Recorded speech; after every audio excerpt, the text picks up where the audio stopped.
Well, simple. When my son here was about 16 years old, it was a nightmare at school. That's all we ever talked about, his marks. He managed to get single-digit marks, if you don't mind me saying so. Not because he couldn't do the work, but because he never turned up, and when he turned up, he didn't do anything. So anyway, one day I just gave up. He was 6'4". You can't force a kid into school. And I said, look, here's the deal. You can drop out of school. You don't have to pay any rent. You don't have to get a job. You can sleep till 5 o'clock every afternoon if you want. But here's the catch. You have to watch 3 movies a week with me of my choice, and you have to sit all the way through them. That's the deal. You either do that, or you go out and get a job like the rest of the world. That's a little embarrassing, actually. Jesse, why don't you? I'm gonna let him answer that.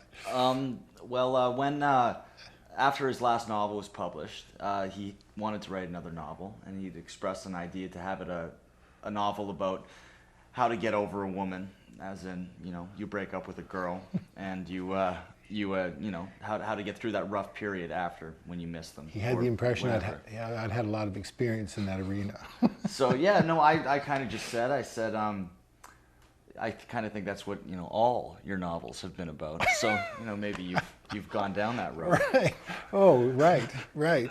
And I just got the idea for this great time we spent together watching movies right when I left school, when I was about from the ages of 16 to 18.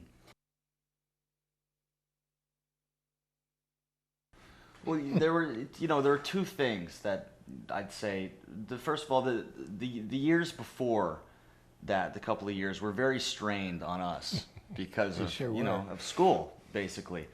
So when I left school, it was a time that we could kind of, this sounds like such a cliche, but reconnect. And I think we really did, and just have a nice time together where the only focus was kind of these movies and sitting around and talking about them. And yeah, it was great. We get up in the morning, we come downstairs, we'd have a cup of coffee, and it was a time in my life when things were a little on the slow side. So we'd bring our coffee out, we'd put it on the coffee table, and at 11 o'clock, 12 o'clock, we'd just roll a movie, and that's what we would do all day. And the neighbors would walk by, and sometimes they'd look in the window and they'd go, God, what's going on in there? Then we'd have dinner. Then we'd have dinner. That was our day.